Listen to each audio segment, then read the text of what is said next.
Welcome to Chem 1110 Lab. I'll be your virtual instructor.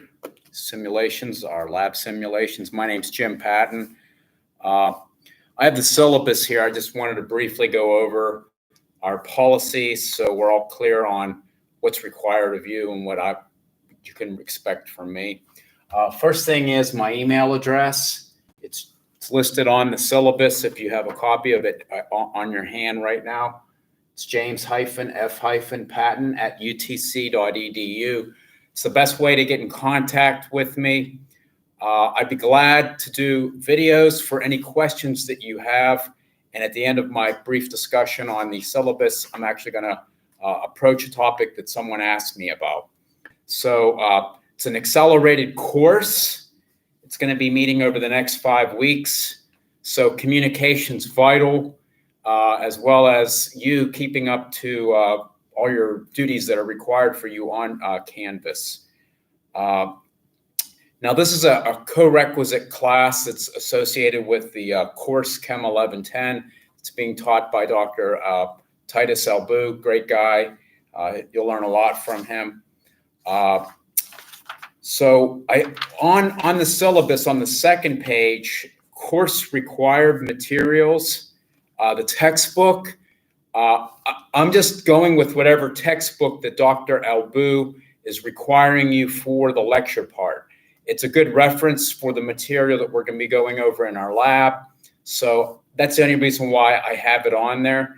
We'll be referring to different problems in there in sections as you work through the lab exercises that we have prepared.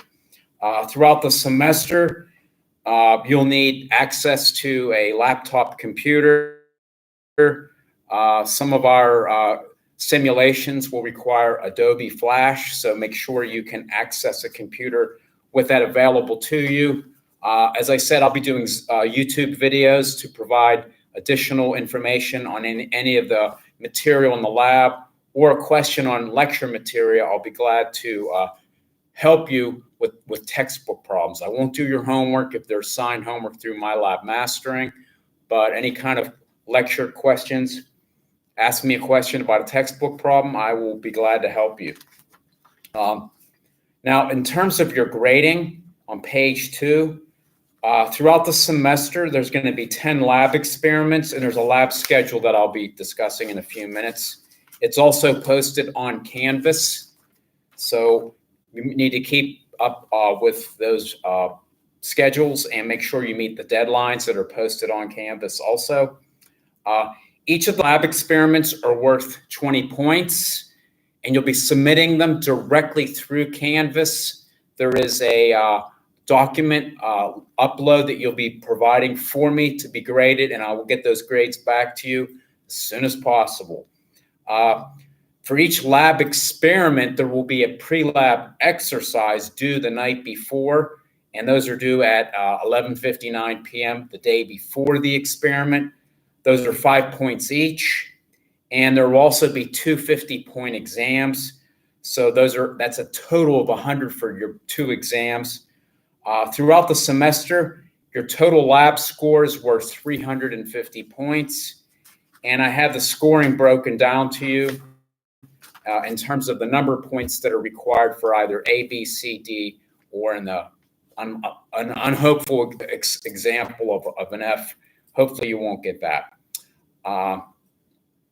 So in terms of late work is not accepted on pre-lab exercises. So the pre-lab exercises, I won't accept any late work.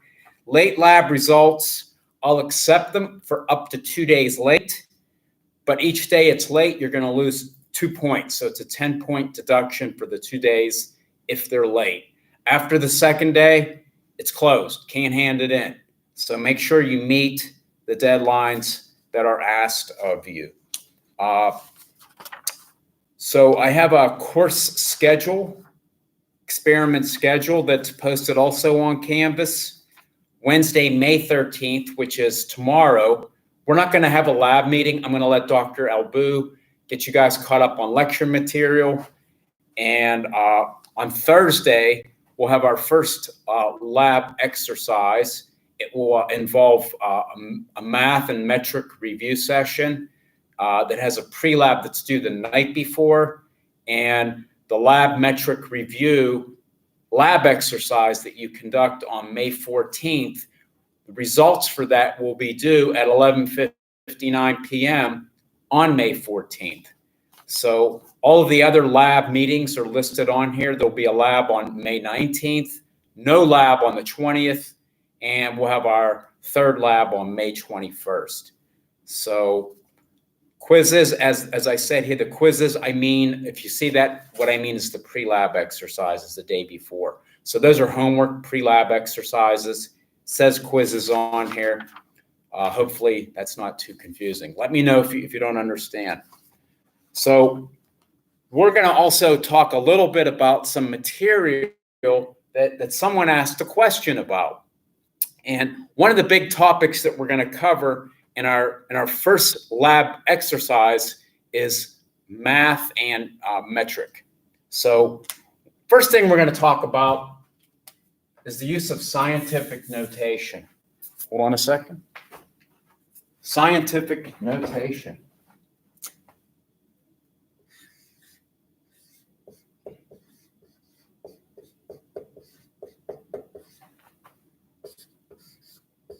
Now, in science, we use a lot of large and a lot of small numbers. So to help us communicate with other people, we usually list these very small numbers or very large numbers, these extremes, in a shorthand way of writing them called scientific notation. Essentially, what scientific notation does, it takes some number and it lists it as a value of n times 10 raised to some exponent. Now, this value that we have listed here is going to be a number between 1 and 9. And this value here, this y value, is going to be a whole number that's either positive or negative, depending upon how we move a decimal in terms of the number, how we change the magnitude of the number. Let's go over a few examples so we can review a little bit about scientific notation. So this is actually some examples I had from my old lecture that I taught. If you had me, some of you may have had me before. Let's go over an example of writing numbers in scientific notation. So let's think about our first number. First number I'm going to look at is the number 245. Okay, if we're given a number 245 and I ask you to write it in scientific notation, what we want to do is we want to imagine there's a decimal there. We're just going to imagine that when we write them, if I'm just asking about that. And what we want to do is we want to express this in a number n that's between 1 and it's going to be between 1 and 9 inclusively. So what we're going to do is we're going to move our decimal, in this case, 2 positions to the left.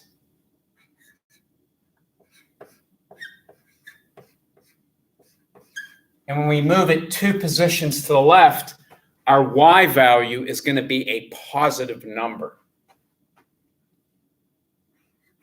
Now, when we use a positive number, by convention, we usually don't put a positive in there. That's going to be different when we get to moving it in the opposite direction to make a number smaller.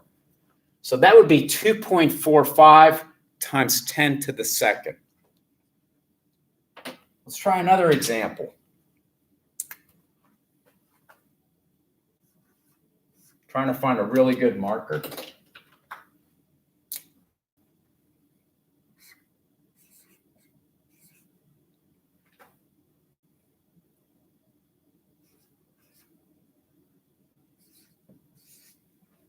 $12,230. Let's write this number in scientific notation. 1, 2, 3, 4.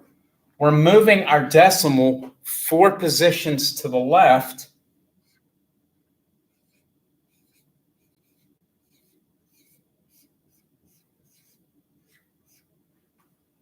And we would write that as 1.22300 times 10 to the fourth. This is going to be another issue that we're going to discuss a little bit later. And that's why I've retained this zero. And that's reflected in our significant figures, a topic that we'll be discussing in a few minutes. But the first thing we need to do is be able to write numbers in scientific notation. Now, these first few examples simply showed how we make a larger number a smaller number, and by moving the decimal to the left. What if we went in the opposite direction? What if we make a small number larger? Let's look at a couple of examples.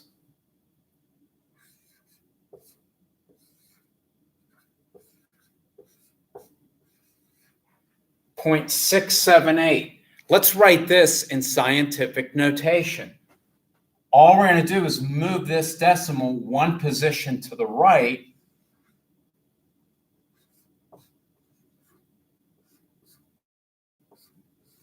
And since we're moving it one position to the right, the value y is -1. Now, important, when we're moving our decimal to the right and we're making a smaller number a little bit larger, we do have to write down the negative value to let us know what we're doing to this number. Let's try another example.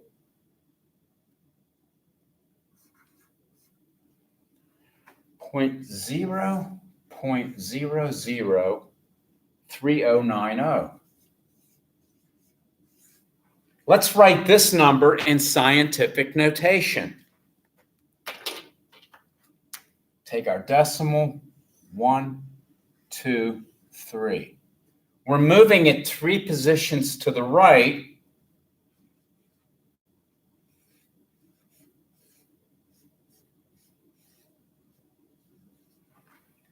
And so our value of y is -3 for that particular example. So these were just some simple examples of how to express numbers in scientific notation. Now, sometimes what we do, and we're going to allow this example for this guy, sometimes we simply write these.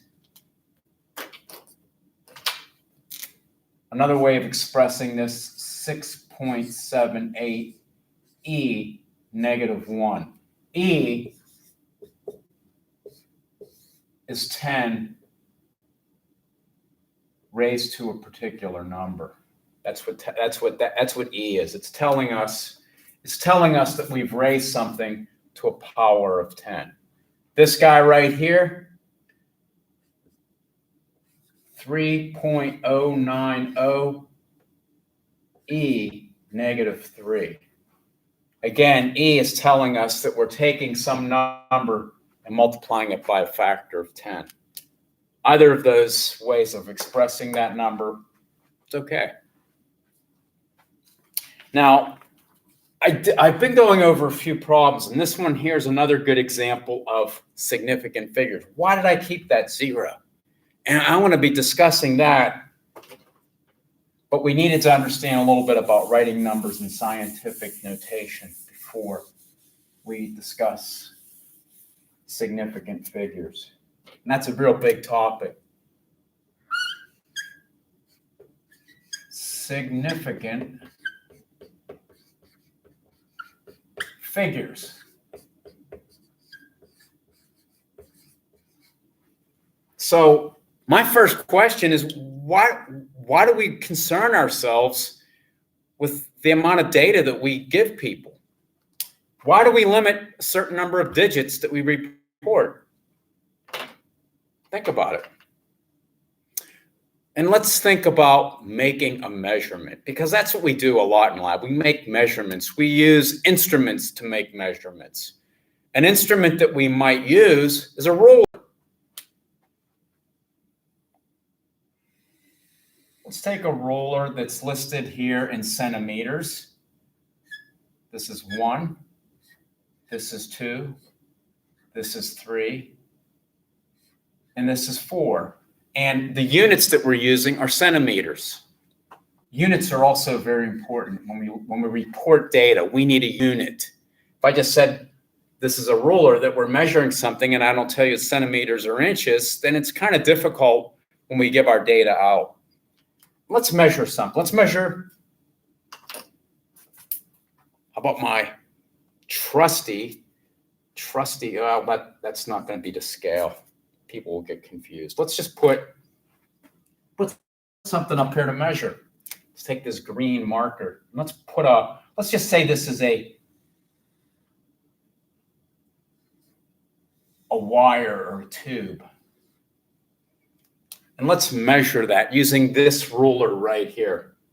Now, when we look at this tube that we're measuring, and we're using this particular ruler, and we want to report our data, we know for sure that this this tube is longer than 2 centimeters, but it's shorter than 3 centimeters. So what do we know with certainty?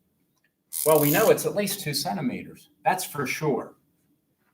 That's our definite. We know that it's at least 2 centimeters. Now we got to estimate. We have to estimate between 2 and 3.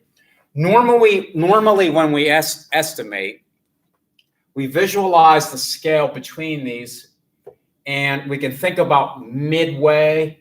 If we think about midway, that'd be halfway. That would be about 2.5. Before that, it would be anything less than that. And normally we break these up into units of tenths. So let's just look at where that tube is right there. Now, one person would look at it and say, I think it's about 2.4. Another person might look at it and say 2.5. And there still might be another person that says 2.3. I think it's 2.5 myself.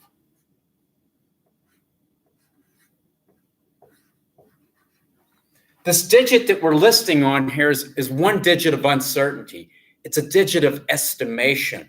What we're estimating that value to be between the two scale markings that we know with certainty. So in this case, we're only able to list 2 significant figures because we're limited by the measuring device that we're using, this ruler. Okay, that's one way of looking at that. What if we had a better ruler? What if we had a better ruler? Okay.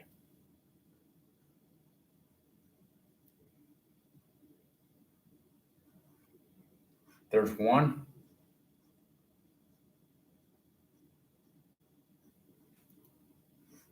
2.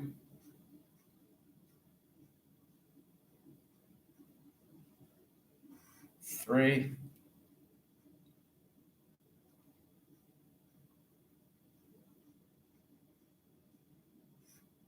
4. And I know it's not looking that great, but I'm trying. Let's see what we got. Let's draw this similar to the way we had that. Okay. This ruler is actually what we call a more sophisticated measuring device. It gives us more information about the measurement that we're making because we have better scale markings. So let's look at that cylinder now. Now, if I look at this, I know it's greater than 2.1, 2.2, 2.3. I know it's greater than 2.4 and just a little less than 2.5. So I could actually make an estimation in the hundredths position because my measuring device is more precise. So this is the reason why we have significant figures. It reflects a little bit about the precision of the measuring device that we're using when we're reporting our data. So when we report data, we're limited to a certain number of significant figures that's reflective of the measuring device that we're using. And it tells us and the people that we're reporting our data to where we made some estimations. There are rules. to writing significant figures. Now, in these cases, these two numbers here, let's erase these. These both involve non-zero digits. Those are pretty easy. Any number that doesn't have any zeros in it and it's reported as a certain piece of data, that's the number of significant figures that we're allowed to report. For instance, 2.5 centimeters tells us that this piece of data has 2 significant figures.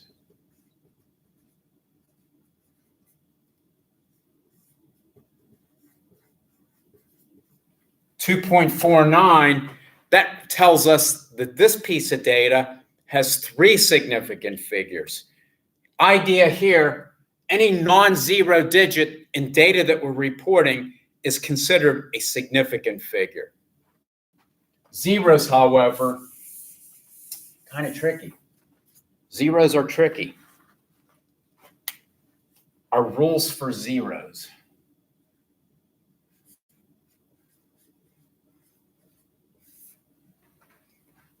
If we have a series of numbers, let's look at these 3 numbers, 406.3, 40.63. Zeros between non-zero digits are significant. Each of these numbers have 4 sig figs. That's a abbreviation sometimes I use to describe the number of significant figures. So this is important. Zeros between embedded zeros are significant. Zeros to the left. Zeros to the left.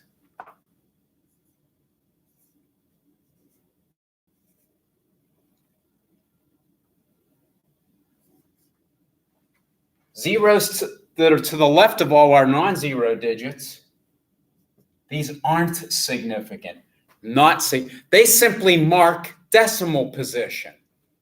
Let's think of a way we could maybe rewrite this number. So let's think about that number. Now, this number has 3 significant figures. These zeros are not significant. They simply mark decimal position. Let's write this using scientific notation. 1, 2, 5.69 times 10 to the negative second. Notice when I write it in scientific notation, I sort of throw those zeros out. So that's a good way of recognizing that these zeros that mark decimal position are not significant. This number has 3 sig figs. Good so far?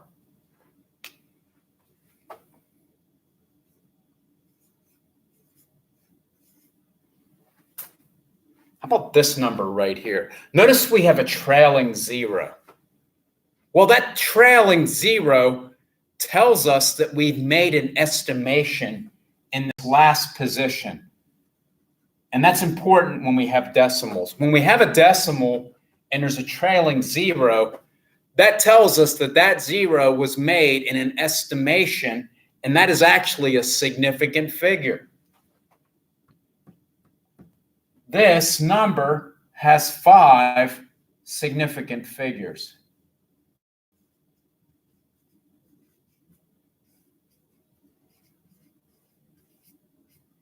So our rules for zeros, embedded zeros are significant. Zeros at the far left end are not significant. They simply mark decimal position. Trailing zeros at the end of a number on the far right, when there is a decimal, are significant. Now, this is a question someone asked me.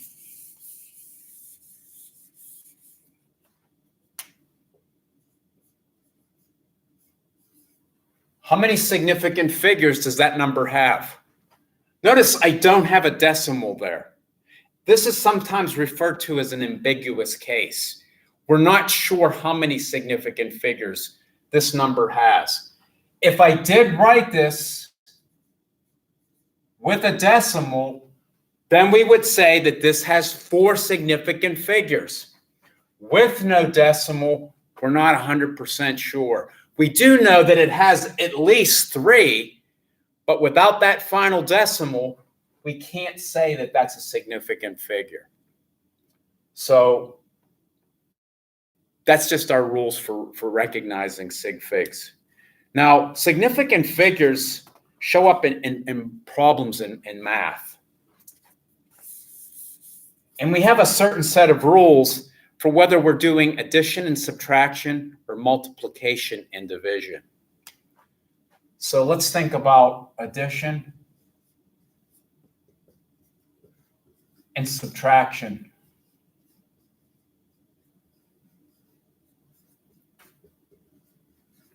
Now, for addition and subtraction, our rules for significant figures were limited by the decimal position of the number with the least number, the smallest decimal position.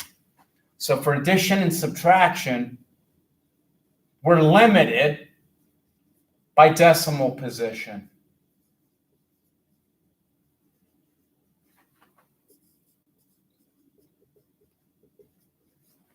Let's do an example problem. 1.028 plus 2.61. Let's just write it old school like we did probably in 3rd grade. Now, when we say we're limited by decimal position, we look at which number has the smallest number of decimal places. Notice 2.61, we're limited to the hundredths position. So what I like to do is put a dotted line there. And what I would do is I'd write this 8. That's beyond that dotted line. So we'll talk about that. 2 plus 1 is 3. We have this 6, and we have 3. So if I would report this information from this addition problem, I would limit myself to the hundredths position. And since we're dropping this 8 off, we got to follow our rounding rules. Since this number is greater than 5, we need to round up. And the answer to this addition problem is 3.64. So that's the same rule we would have for subtraction. We're limited by decimal position. Multiplication and division. We have a set of rules that are different for multiplication and division.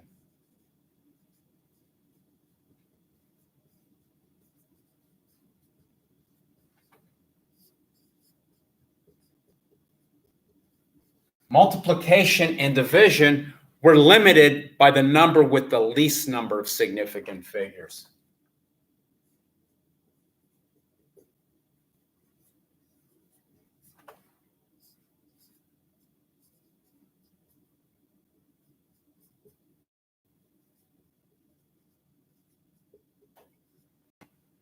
Let's do an example problem.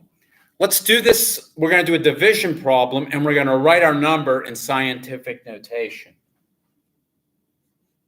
479 divided by 0.082.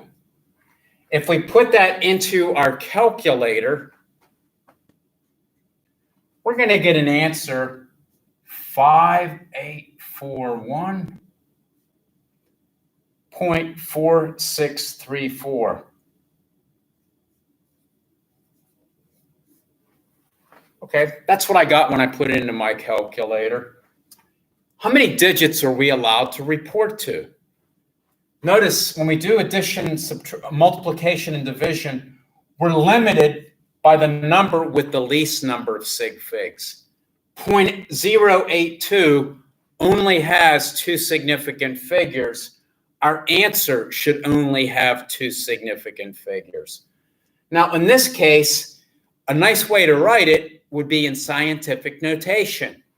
So let's write this in scientific notation. by moving our decimal 3 places to the left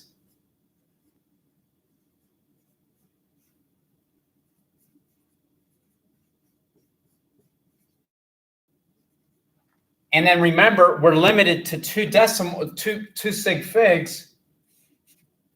Our answer is 5.8 times 10 to the third. So multiplication and division, we're limited by the number that has the least number of sig figs.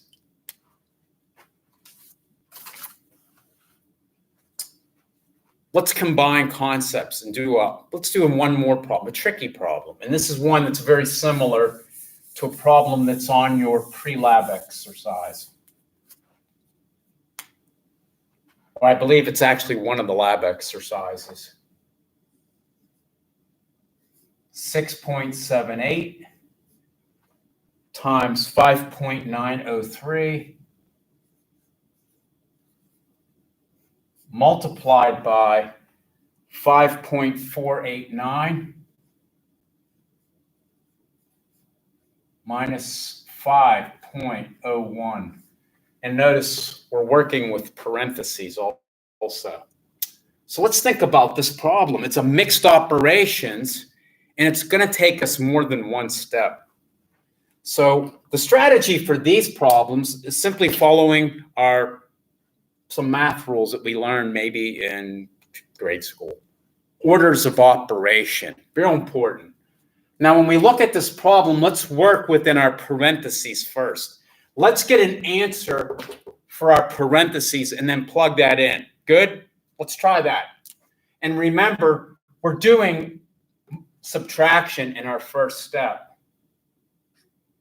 5.489 minus 5.01. I'm going to write this bigger so everyone sees it.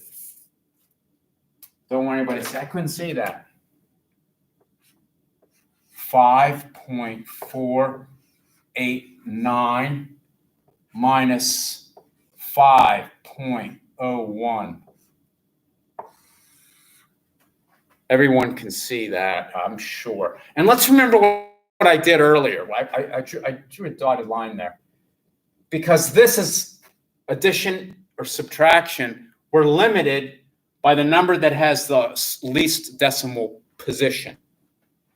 9 minus 0, that 9 comes down. 8 minus 1 is 7. 4 minus 0 is 4. Old school math, 5 minus 5 is 0. 0.479. Good? Okay. Now, a good rule that you're going to learn if you take a more advanced chem class is you don't round between steps. So that's important in any field of science. Don't round between steps, round at the end. But we need to remember that this number, the way it's written, if we did stop here, where are we limited to? We're limited to this position right here.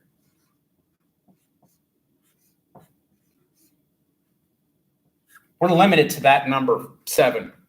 I'm going to put a cap over it. What I do is I put some kind of identifying feature, a little mark over it to let me know that this number is really limited to that position in terms of its significant figures. Are we good? Let's put that into our parentheses. That's the answer for our parentheses.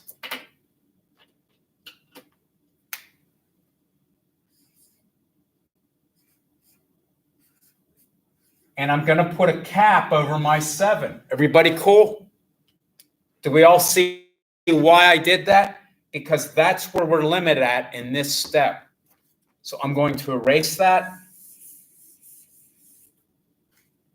And now let's put these numbers into our calculator. 6.78 times 5.903 times 0.479. We put that into our calculator. 19.1707. What are our rules for multiplication and division? We're limited by the number with the least number of significant figures. Which of these numbers has the least number of significant figures? Notice that cap I put on that 7. That tells me that that is actually where our last significant figure is. And there's only 2 digits there, the 4 and the 7.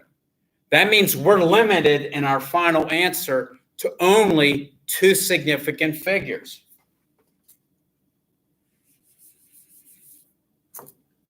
$19 is my answer. I'm limited to the 2 digits that are reflected in this number here, because that's the number of significant figures that this number actually has. And that cap tells us that. Any questions? Hope everybody's doing well. Again, I'll be glad to answer questions to help anybody out with any of the problems that they're meeting with in lab or lecture. Communication is very important, and I'll be glad to do some more videos if these are helpful. So good luck, and communicate, contact with me. Have a nice evening.